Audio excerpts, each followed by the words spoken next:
Hey guys, welcome back to my channel. It is December 1st, which means it is Vlogmas Day 1. I am going to try to film a video every single day up until December 25th. And we're gonna start today by making this really trendy Grinch sweater. I will show you the listing that I saw on Etsy. Super cute, super easy. I just happened to have a blank green crew neck and I was like, you know what, I'm gonna make it because it's really cute. So on the front left chest, it gets the Grinch's face, and then on the right sleeve, we're going to do the Grinch hand holding the ornament. So we are going to do the Grinch face first using our handy dandy mighty stand and the 5x5 hoop that comes with it, and we're gonna do that on the TC. For the sleeve, I think we're gonna go over to the EM1010 and use the Fast Friends with it. I do have a sleeve hoop that I've never used, so I might use the TC. Honestly, I'm not sure. We'll figure it out as we go. But let's do the front left chest first. For my Vlogmas videos, I'm going to do most of the like tutorial type ones in the front half. I also have videos where it's just like me talking and explaining things. I'm planning on doing a video about like embroidery niches, sublimation niches, how I price my items, you know, things like that, like more like talking ones towards the end, so that if you wanted to make any of these things, you have time to order them for Christmas if you wanted to make gifts or anything like that. So that's kind of how I'm planning my Vlogmas. And honestly, I just kind of miss doing random tutorial videos, like random craft videos, not even necessarily about embroidery. We've got sublimation puzzles. We've got some really cool stuff coming up for Vlogmas, and I'm excited because it's been a while since I've just been crafty and creative. It's been all about embroidery lately, which is fine, but I miss just being randomly crafty. So let's start with this Grinch sweater. I have a piece of cutaway stabilizer right here that I'm going to put in my stand. I have my design printout. It's only two colors. The eyes are yellow and then the rest is black. Should stitch really fast. So, okay, so I'm going to lay out my sweater, and I actually need to cut out my design.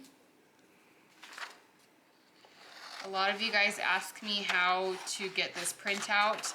Every embroidery software should have a print button in it. So, so just go ahead and print it, and it will also print the run sheet. I didn't print the run sheet with this. I decided to save a piece of paper because it's very simple. The eyes are yellow and the rest is black. So I didn't think that I needed a run sheet. And since this is just a sweater for myself, I'm not gonna go through the process of, you know, lining it up and everything. Every printout has crosshairs to show you where center is. This vertical line right here, I always line up with the collar right here, and I usually go down about 3 inches or so. You can use like the T-square if you want, or, you know, some sort of ruler. I'm just gonna kind of eyeball it again because it's just a sweater for me. So it doesn't have to be perfect. And then I just like to use packing tape to hold it in place while I put it on the stand. So I'm just gonna go ahead and do this and then hold it up to make sure I like it. And I think that is just fine. So now we're gonna go ahead and put it on our mighty hoop stand. Okay, so we're gonna bring the sweater up and over. And then we're just gonna place the design over the bottom. This is kind of hard for me to do at an angle, but I'm just gonna kind of feel to make sure I'm, you know, not on the side of the hoop or anything. That feels pretty center. And now I'm going to bring this on and just kind of line it up how you see fit. You have these center points to go off of on the top and bottom and on the side. So I know that's kind of hard to see because this back part's at an angle and then this is up at an angle. But I kind of just look at it head on, see if it's lined up or at least very close, and then we can snap like that. So that looks pretty perfect to me. So let's go put it on the machine. Okay, so we need to go ahead and change our design. I just did some scrubs, so we're gonna go ahead and go over here to unlock or remove embroidery status. Okay, file, and I think I saved it as Grinch face. So we just got to go through and find it. Okay, so I actually have two. You can see I have both of them saved on this USB stick. So if you ever get confused because it doesn't tell you the whole name, I saved one as Grinch arm and Grinch face. So, you know, just click on it and see which design you're looking at. So we need the face, so we're gonna go ahead and go okay. Or no, I'm sorry, we have to save it to the machine first. So we're gonna hit this one to save it to the machine, root folder, okay. Now we're gonna go to the machine, go back to page 11, and then okay. And so now we have our design, and we can go ahead and move it. I might have to switch to a bigger hoop. I don't know that I'm gonna be able to trace this. I know it says that it'll fit inside this hoop, but sometimes it gets a little wonky. So I'm gonna line it up and make sure. So what I'm gonna do is I'm gonna line up needle number 1 with the center crosshairs right here. So I'm just gonna move it. And that is center. So now we are going to trace. I'm not going to hold this down while I trace on the first one because I've made that mistake before where I thought it was going to be okay, and then it ends up getting bent because he hit the side. So I'm just going to do a trace first and just watch it before I do that. And that looks perfect. We're not going to hit. So since I know we're not going to hit, we're going to go ahead and contour, and I'll show you guys the route it's going to take. So we definitely have plenty of clearance. This contour tracing is such a good tool. So we are good to go. So now I just need to set my colors. Like I said, it's just 2 steps, so I didn't even print a run sheet for this. It's just yellow for the eyes and the black for the outline. We're gonna go up here to the thread colors. I have yellow on needle number 2, and then black on 1, 2, 3, 4, 5, 6, 7, 8. And then okay, and we are ready to go. I have my speed set at 600. I'm not really worried about it. I'm in no hurry to get this done, so I'm just not even gonna change that. So let's stitch out the face.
I went ahead and got my sleeve hoop out just because I wasn't even sure if this design was gonna fit, and it looks like it fits. So since I've never used it before, we're just gonna use the sleeve hoop and see how it goes. I don't know that we necessarily need to hoop that much of the sleeve, but yeah, let's just run with it and see what happens. Let's take this off. Turned out super, super cute. Stitched really fast. So I just have 2 like thread tails. You guys that are more experienced than me, you tell me, because I've had people say that those long thread tails are a tension issue, and then I've also seen a lot of comments in like the Racoma Facebook group that there's like a setting in your parameters for the long tails. I don't get long tails on my EM1010, but I do on my TC. So is it a tension issue or is it a setting issue? Somebody let me know, because I always thought it was a setting issue, but I don't know what the setting is supposed to be, so I've just never left it and I just trim them. There's actually not really any. I was looking for my lighter, but there's actually only like 1 long tail on the back that I'm just gonna clip, and then I'm just gonna cut around this. But yeah, you guys tell me, is that a tension issue or a setting issue or both? Because I don't know. I've always just cut the threads and not really thought much about it, to be honest. I'm just carefully going around the design.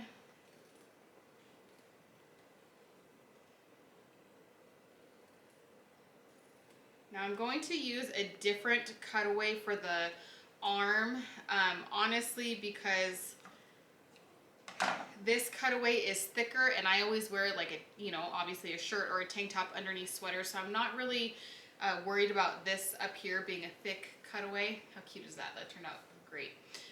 But I don't want my arms to get irritated, so I think I am going to use like the soft poly mesh on the sleeve. Plus these pre-cut sheets, I think these are 8x8 or 10x10, something like that, aren't going to fit in here. And my poly mesh stabilizer is really tall, so it should fit perfect. So the good thing about these sleeves is when you straighten them out, it gives you a crease so that you can see where your center is. So it makes it real easy to line up your design with the center point. Now I want it pretty low, and honestly, now that I see this, I don't know that this sleeve hoop is gonna work. I think we're gonna have to change gears here, possibly. So I say, I don't know, right about there, maybe, you know, 4 fingers up from the collar, which, like, if I look at the sweater I'm wearing now, I guess it's kind of high. Let's go down just a little bit. Let's just go right there. I think that'll be okay. So let me get my tape and tape this into place. The reason I'm hesitant to use the 8-in-1 fast frames is because I don't want to use the sticky tearaway. I want to keep cutaway on there because this is a lot of stitches, and I don't want to use tearaway and then have it get puckering. So that's the only reason I'm a little hesitant to use my fast frames. So hopefully this sleeve will work. If not, we'll just go with it. So I'm going to take this apart. And going through the neck hole, because it's bigger, I'm gonna go through the sleeve. Okay, let's see. I don't know that this is gonna work because this is really tight. Maybe if this was like, you know, a large or extra large, but this is a small crew neck. But that actually might be okay. I'm gonna straighten it out. I gotta figure out how I'm gonna get my stabilizer in there. I think I'm actually going to cut this and make it just a little bit skinnier so I don't have as much in there. Like I said, I've never used this sleeve hoop, so we're learning together. So I'm again going to go through the neck hole and lay this on top of the stabilizer, trying to flatten it out as much as possible. I'm trying to not move my design. You can see it's already wanting to pop off. But if I can grab the stabilizer with this end and pull it down, I can meet in the middle and straighten it out. It's folded underneath. That's where my issue is.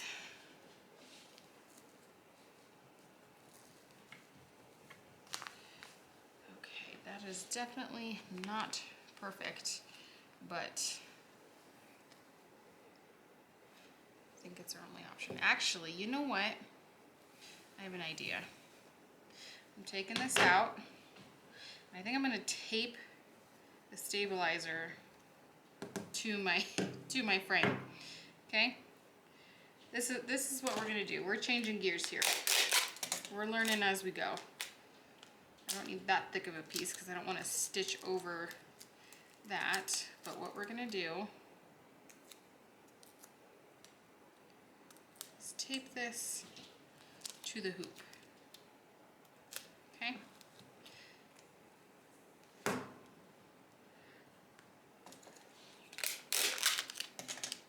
I'm just improvising here, okay? I'm sure people a lot more experienced than me might think this is absolutely ridiculous, but you guys know me. I do what I gotta do to get it done, and this is what we're gonna do. So I'm trying to not get any tape like on this middle part. So I'm just kind of folding it over and then taping it to the frame itself. All right. Let's try this and maybe we can just slide this whole thing through. Hopefully this works.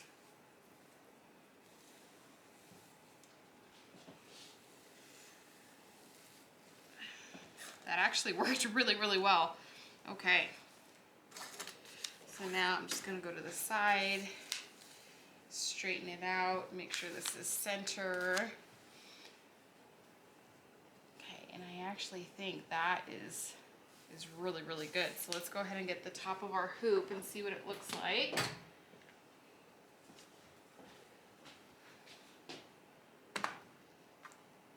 Okay, just pull it just a little bit. I might have to use clamps or something because this seam right here, it's not hooked all the way.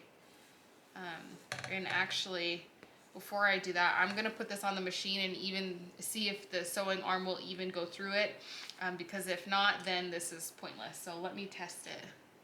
So oddly enough, the B hoop that comes with the TC has been the best fit. The sleeve hoop, it just popped off. It wasn't working. So we're gonna run this and see how it goes. It's very, very close to the sides, but I think there's still enough clearance. It doesn't hit or anything. It's just close. So I'm going to watch it very carefully, and I'm gonna turn my stitches down. I'm gonna go down to like 500. I'm gonna go really, really slow, just to be safe with this. This honestly is a lot tougher than I thought it was gonna be. Maybe the 8-in-1 frames would be better, but the sewing arm on the EM is a lot bigger than the TC, so there's that aspect too. So we'll see. We're gonna run this B hoop and see how it goes. So I'm gonna set my colors and start it.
B hoop actually worked a lot better than I thought it was going to. So I'm gonna take this out. Okay, that looks really, really good. Let me cut these jump stitches if I can find my scissors. Here we go. All right, now let me turn my sleeve inside out so I can look at what the stabilizer looks like. So this was definitely not my best use of stabilizer. So you can see right here, I didn't have it flat all the way. So I have a wrinkle right here, which I think explains why I have tiny bits of loss of registration. Let me use my scissors to point. I think you can see a little bit of white, some green on the outside of the black outline. So I do have it's very minor. Honestly, this doesn't bother me at all. And honestly, if I was selling this, I'd probably still send it to a customer because it's not bad at all. But obviously it's not ideal. So I think that's why I have loss of registration, because my stabilizer wasn't as tight as I thought it was. I was a little scared to move it, but you can see I do have a little wrinkle, so that's fun. Good thing this is just for me. Most of the time I just take a lighter to these long tails and it takes care of them really fast. I don't know where my lighter is, so I'm just gonna cut these real fast. Really not that big of a deal. And then cut around the stabilizer very carefully so that you don't cut the sweater. So here we have it. I think it turned out great. Honestly, I wish this was just like a little bit lower, but you know what? We did what we could with what we had. So it's not terrible, but super, super cute, very festive, but still minimal at the same time. So yeah, so I love it. So if you wanted to do this Trendy Grinch sweater, here's not a perfect tutorial, but a guideline to go by if you have the right hoops and whatnot. So I hope you guys enjoyed Vlogmas Day 1. Join me tomorrow for Vlogmas Day 2, and I will see you tomorrow.